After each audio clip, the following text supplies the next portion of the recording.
Hey guys, so recently I did a video with Bob from SAI Stone. That was the last video in which we learned a little bit about Bluestone and we went around to some of Bob's projects. Now the interesting about his product is it's a Chinese Bluestone, but some of his product is quite similar to local Victorian Bluestone. In this video, I sit down with him at the end of that day and we have a longer discussion, talking not so much about the technical aspects of Bluestone, but rather, the story of his business, how SAI came about, what they've been up to, and where they're headed in the future. I think it's a really interesting discussion that we had. I'm really bad at interviewing people, and the pacing of the conversation I think is quite awkward. And the worst thing is the audio is terrible on this video. But all things considered, I hope you find it interesting. Give it a watch if you think the audio is bearable, and let me know what you think. Cheers. I think it was important for me that we sit down and have a chat because we've known each other for a long time. You've pretty much seen me grow up as a kid, and I've seen the growth of SAI and where it started and where it is now, and the way that it's blossomed and transitioned and dealt with the challenges that it's had along the way. But despite being somewhat intimate with the company, I've never really been part of the process. So I think I'd appreciate it if you could talk about, the story behind SAI. What's the story behind the brand, the company? Okay. First of all, I'm not that old, as Charlie mentioned. Sounds like, I've been watching him since he was a kid. No, I'm not that old, first of all. I joined the company 2009, but SAI started by the founder, Mr. Dream, who back to 2005. So yeah. It's 14, 15 years now. Yeah. SAI Stone starting sandstone business back to 2005. So we were called SAI Sandstone. Mm-hmm. In case you ask what's SAI standing for, back to then, Dream branded SAI standing for Sandstone Australia International. Okay. So once again, 15, 14 years ago, we only sell sandstone and sandstone only. Mm-hmm.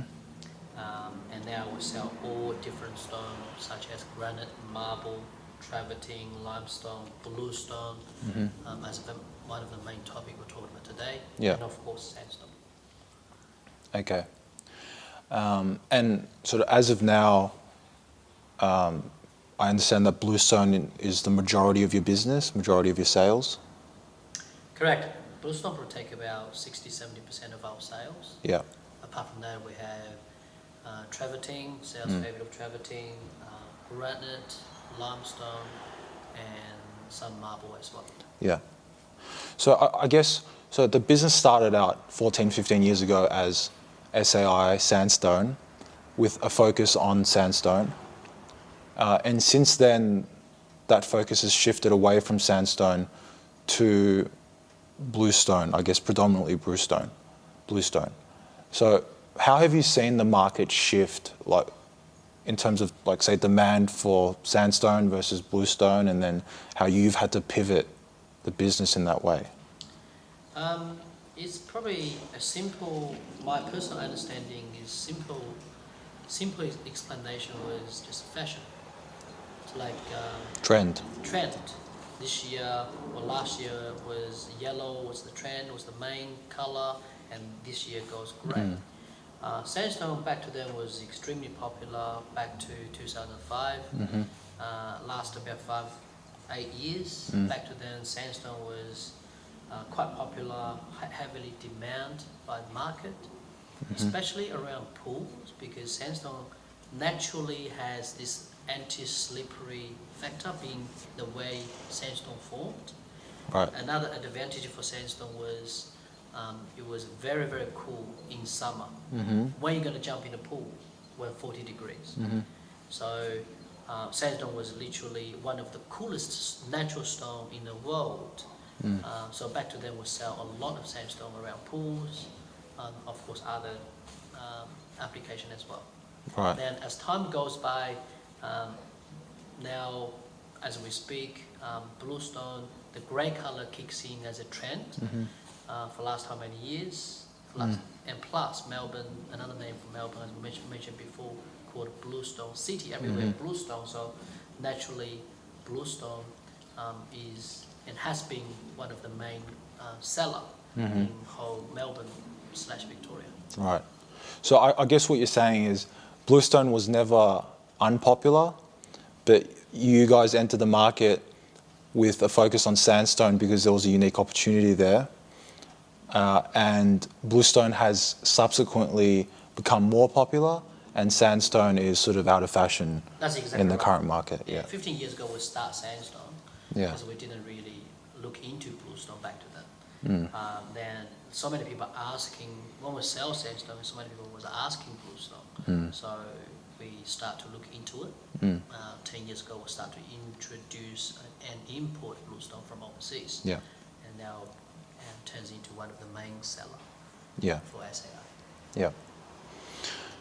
So I know, from just our conversations over the years and whatnot, just my understanding of SAI, I know that a really important and pivotal moment for SAI was when you became accredited by Melbourne City Council as a approved supplier, approved Bluestone supplier for Melbourne City Council. I guess I just want to, could you explain, I guess, how important that is? What that means in the industry. Let's start with, what that means in the industry to become a Melbourne City Council approved Bluestone supplier. I guess the angle we can start is the biggest customer, commercial-wise, is Melbourne City Council. Simple reason is everywhere in city, legislation by council, you have to use Bluestone around all pedestrian area, including the curbs, drainage, and intersection, etc., etc. Yeah. So since we start to get into Bluestone, naturally we know, okay, Melbourne City Council has always been one of the biggest customer for Bluestone. So we go, well, how can we sell stone to Melbourne City Council? And we realize it's not just the price, it's not just the stone itself, you have to become Melbourne City Council. But I guess what I want to ask first is, what does being an accredited supplier mean from an industry standpoint? Like, is it important, and why is it important? It's critical because if you are not Melbourne City, simple answer is if you're not Melbourne City Council approved supplier, you simply cannot sell to Melbourne City Council related project. Yeah. And once again, Melbourne City Council is the biggest customer for Bluestone, commercial-wise. Okay. And is it difficult to become accredited? So I guess I just want to understand, because I understand the magnitude, but I guess not everyone else watching understands the magnitude. Like could you give them some industry context in terms of, what this accreditation means? It means if you are Melbourne City Council approved supplier, you are able to supply any project around Melbourne CBD, and plus you are also accredited because any other council will use Melbourne City Council as a specification. Yeah. So everyone, even interstate, for example, this year we supply 2 train stations in Sydney. And one of the main reasons we get the job is because they realize we're Melbourne City Council approved supplier. Yeah, and so, but not everyone can become an accredited supplier. Is that right? It's not an easy process. It took us precisely 4 years and 10 months. Yeah. So we start the application back to year 2012. Melbourne City Council was sending out a tendering process to ask a group of people or company to become Melbourne City Council approved supplier. And at that time, how many accredited suppliers were there? Back to then, there was only 4. There were only 4 companies. Okay. And long story short, and it cannot really be long story short because it took us 4 years and 10 months. We gone through that many different stages, sandstone for different testing, the flexure strength, water absorption, etc., etc. Then we submit over 200 pages of documentation, such as how we deal with water, recycled water, how we deal with OH&S. Well, I guess with all government projects, they care a lot about the occupational health and safety and the environmental Exactly. Impact of your company, your product, and your operations. Yes. Right. So what I'm gathering from you is that that to become an accredited supplier is difficult. It means a lot to become an accredited supplier from an industry standpoint because there was only 4 and now you're the 5th supplier. Correct, since the year 2007. And being a Melbourne City Council supplier doesn't mean that you can just supply to Melbourne City Council. It also means that you can pretty much supply to any government project in Australia because Melbourne City Council standards are so high that it's sort of become the industry standard. Correct. Okay. And council done so much groundwork research for us. Yeah. So the other council, they don't have to. For Okay. example, check your finance, to check all other background, the quality control, Yeah. the stock, etc., etc. So I guess that tells us why it's important from an industry standpoint. I also want to know, sort of, was it important for you on a personal level or like on a company level or like a career standpoint? Like, was it important to you in that way? 100%, because again, we talked about Bluestone. Bluestone is 70% of our business. Yeah. And we're in Melbourne, and Melbourne City Council simply is the biggest end user for Bluestone. So naturally, you want to prove you are one of the best Bluestone supplier. Yeah. Then naturally you should be approved and accredited by Melbourne City Council. Right. So that was the intention for us to go for it. Yeah, I mean, I guess it's validating. You know, it's validating I guess it's validating for Melbourne City Council to say your stone is good enough for us to use. I mean, given the cultural significance of Bluestone, you know, I mean, in Melbourne where we care a lot about heritage, we've got very tough heritage restrictions on a lot of things. So we care a lot about the cultural impact and the cultural significance of the built environment. So for Melbourne City Council to say your stone is good enough, I think that was very important to you 100%. as well, yeah. Do they want to come out? Yeah. Okay, so I'll let them out. Yeah, let them out, yeah. Otherwise, they will start. That's okay. You can go now. It's fantastic that Melbourne City Council thinks that your product is good enough for the Melbourne CBD. But I've always wondered, you know, is there some sort of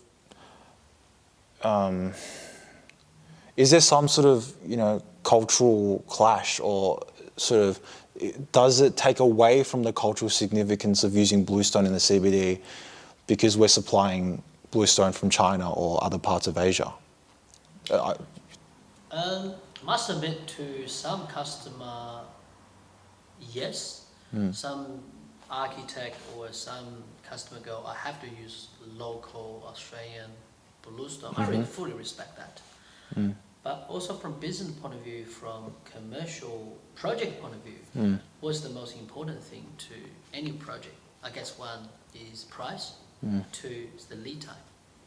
So yes, our product is from overseas, from China, like myself, but it's a much cheaper price than local Port Fairy Bluestone, one, and two, we can deliver stone even 10,000 miles away, but we can deliver stone within a very short period delivery window. And lastly, I wanna say this: end of the day, they are all made by God. It's natural resources. So it's not really a manufactured man-made product. It's a God-made product. So in that regards, it's like crude oil from US, from China. What's the main difference? I don't see the main difference. Right. So from your standpoint, so the council is just making good use of their financial resources by purchasing stone. I mean, of course, cost and lead time are important, but I think for public infrastructure projects, I think the performance is most important above anything. The stone has to perform, which is why the accreditation process is so stringent. And then if the price can come in at, say, half the price, and you don't have, say, 3 or 6 month lead times for multi-stage projects, then I guess it is a bit of a no-brainer from that sense. But you did mention that a lot of architects are resistant to specifying Chinese bluestone or blue ocean bluestone. Why do you think that is? Especially for residential projects. Like Victorian bluestone, or namely Bamstone, is still the sexiest brand to specify. It's the sexiest name to put on the drawing. 100%. And I'm not saying sexy in a derogatory way. They do a beautiful product, beautiful. But why do you think they're so resistant to specifying Chinese bluestone? First of all, I'd like to say, look, Bluestone set up 100% model in the industry. They're doing great job and good. It's great company to do. Beautiful product. Great product as well. And some people just naturally because they just go, I want to support maybe one local business. Yes. I respect that. And 2, I want to use local resources. 3, again, it's not far away from Melbourne. It's about 300 or 400k from Melbourne. So I guess that's the reason they want to just go local. Once again, I fully respect that. Yeah. But it's actually, from business sense, that it's a very small percentage. As you mentioned, it's no brainer if you cannot use a cheaper and quicker turnaround alternative, and almost the same. In that regards, more business sense, most of people will just go for alternative if they can choose. Yeah. Yeah.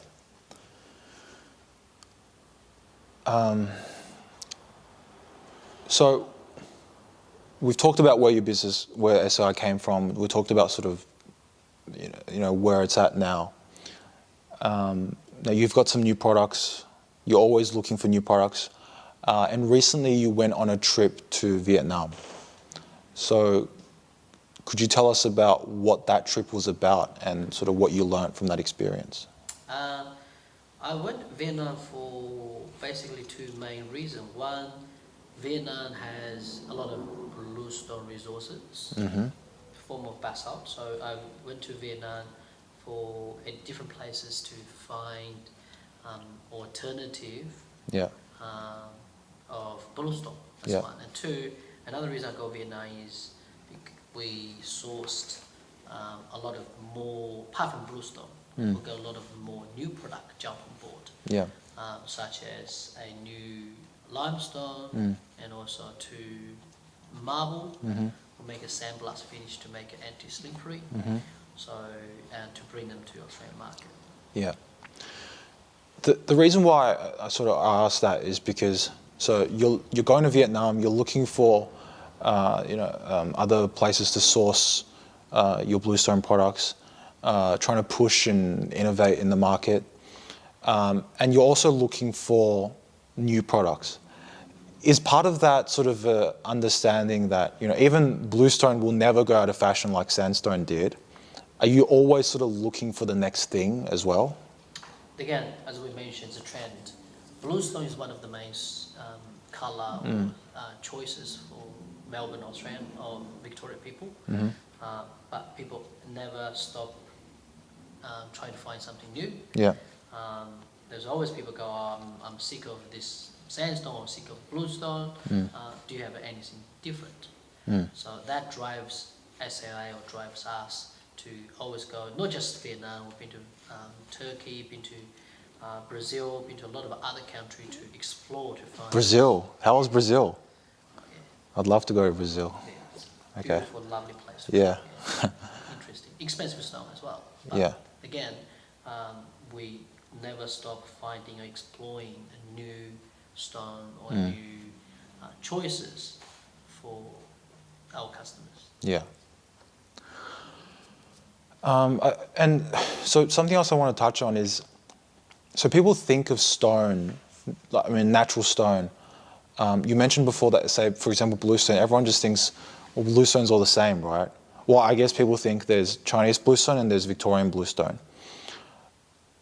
But I think, I mean, and we even saw on site at the Treasury building that, not all bluestone is the same, even Chinese bluestone. Like, we were looking at, some earlier batches of Hainan bluestone that had really bad oxidization issues, that you said had warping issues, that would lose its slip rating over time. And then you have your blue ocean varieties where, they don't have these problems. So I guess people think that natural stone is a very homogeneous product. It's just like milk or crude oil, like you said. But I'm getting the sense from you that that there's a lot more to sourcing the product and making sure that it's right than just buying like just a commodity.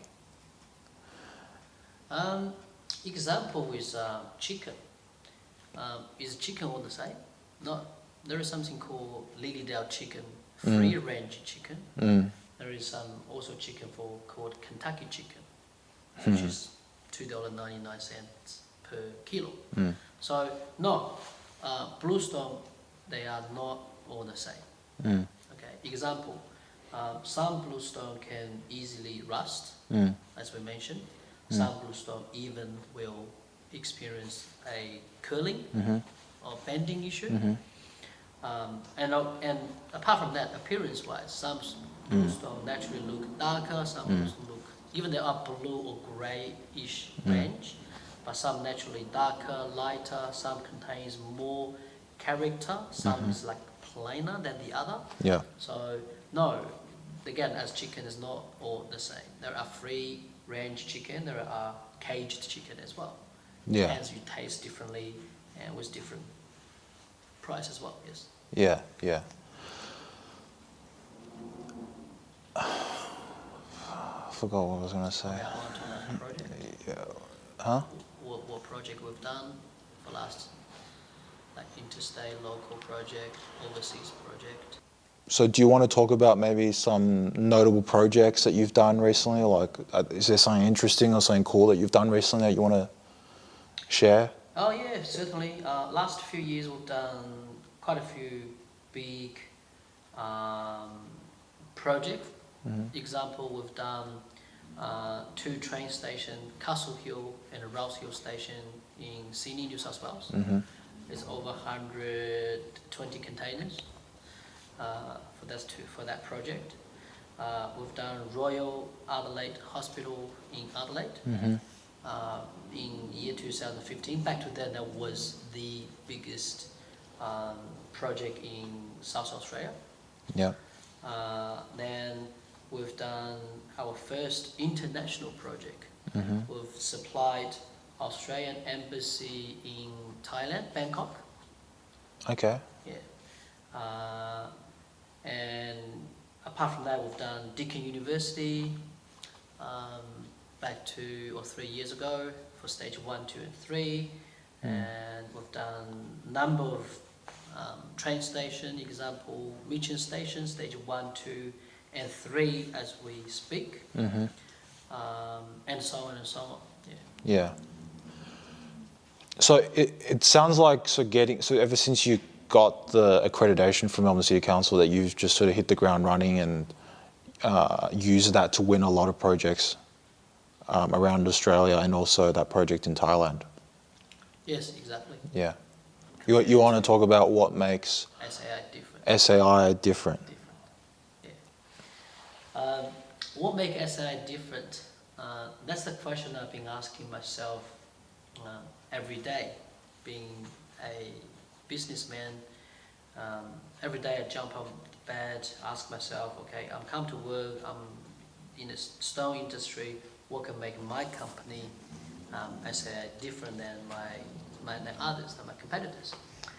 A few things I guess make SAI different. One, inventory.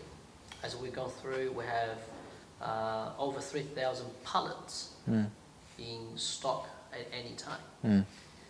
We have Bluestone alone. We carried over 100 different sizes in stock. Once again, in stock, you don't have to wait to get stock from overseas. And three, we have our local processing factory. Not big, however, that can once again do modification and rectification quick and smart locally in Melbourne. And service.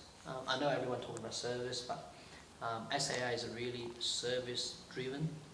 When I say service, I'd like to use the example of fuck-ups. And as any project, very easy or unavoidable nearly, there is always surprises and fuck-up. SAI's culture or spirit would never think that's customer's problem. If customer got a problem, that's our problem. So we're always jumping into the situation and to help. Example, when we supply Sydney, the one I'm talking about, 120 containers, surprisingly but not surprised, at any project, they all of a sudden realize they have 400 squares short. 400 square meters. Short. Yeah. Estimator didn't look thoroughly or whatever that is. So the bill of quantities was off. It was wrong. It was 400 squares, not 5%, it was 400 squares short and different sizes. Obviously, job like this, you cannot wait another 8 weeks. They have maximum 3 weeks delivery window for us to deliver. We've think of to try to air freight exercise. Again, that's theoretic, yes, practically no. Per pallet, give you example, it costs about $2,000 or $3,000 just to freight in, not including the cost of stock. Then plus your clearance, plus your fumigation. Plus And that takes a lot of time, eh? That takes a lot of time as well, especially once you get it cleared from the ports. Correct. It takes a long time. Yeah. Because the fumigation, that sort of process. So to short, we using all our slabs carried locally, and we run 2 shifts a day. So we've been working 16 hours a day for 2 weeks and managed to cut to size the 400 squares for our customer in Sydney. And that's just on the bridge saw out the back. Correct. That we looked at in the other video. Yeah. Right. And things like this happen almost every single project, big or small problems. So once again, what I'm trying to say is we're always jumping to help customer. Even very often it's not our problem, but we're always jumping and help customer. Well, I think the reason you are so focused on service is because I think you are self-aware enough to know that even though your product is set apart because it's blue ocean, Bluestone, it's sourced very carefully and it's the quality control and everything is there, that at the end of the day, you're still dealing with a relatively homogeneous product. Correct. So to separate yourself, you have to offer that service. And I think it's important that you have that self-awareness, because you could just put your head in the sand and say, oh, I've got this blue ocean Bluestone, it's already better than most of my competitors, it's a great product, if you don't like it, you can fuck off. But instead you're self-aware enough and you want to remain dangerous enough in the industry, so you just want to keep pushing that little bit extra, just to make sure that Always the case. just make sure you stay dangerous and your competitors don't get too comfortable. Yeah, you never stay in your comfort zone for too long. That's a dangerous sign already. So we talked about Vietnam. About you looking forward, trying to find the next thing, looking for new product. I mean, what else is in the future for SAI? What else do you see? SAI for the last 15 years been very much focused on outdoor. We're very outdoor driven, like we're natural stone. Outdoor natural stone. Outdoor driven. Mm. And for the next 3 to 5 years, we want to not only just do outdoor, we want to start to indoor, for example, marble. Mm-hmm. Recently I've been visit a lot of shopping centre like Cheston Shopping Centre, Eastland, all the shopping centre got a beautiful marble and big quantity as well. So, and naturally we deal with a lot of installers as well as architect. They've been asking us the question, you're doing so well outdoor, have you got any indoor selection for them to choose? Well, you did do that indoor job for me, right, at my parents' house, where we did that custom order, the 10 mil thick, the small strips, and we did the floor and walls in that, and that looks great. I mean, granted, there were some issues because there's some different tolerances from outdoor to indoor, but I think it's a pretty unique proposition. I mean, and not only for Bluestone, like you said, once you go into marble, it's endless. Yes. Yeah. I do want to mention this topic when you're talking about your experience about the Bluestone, home Bluestone strips we supply to your bathroom. And you mentioned just now you have a bit of issue of thickness variance issue. Yeah. I do want to touch base this topic because very often natural stone is very often for outdoor. Yeah. And very often installed by landscaper. Yeah. And in your case, it's actually installed by tiler. Yeah. So the point I want to make is there are differences between tiles, ceramic and porcelain versus natural stone. Yeah. A typical one is the thickness variance. Australian standard for porcelain and tiles minus plus 1 mil, my understanding, or 0.5. Maybe even less. Yeah. Maybe even less. Porcelain tiles are perfect most of the time. It's molded up, so you can't go wrong.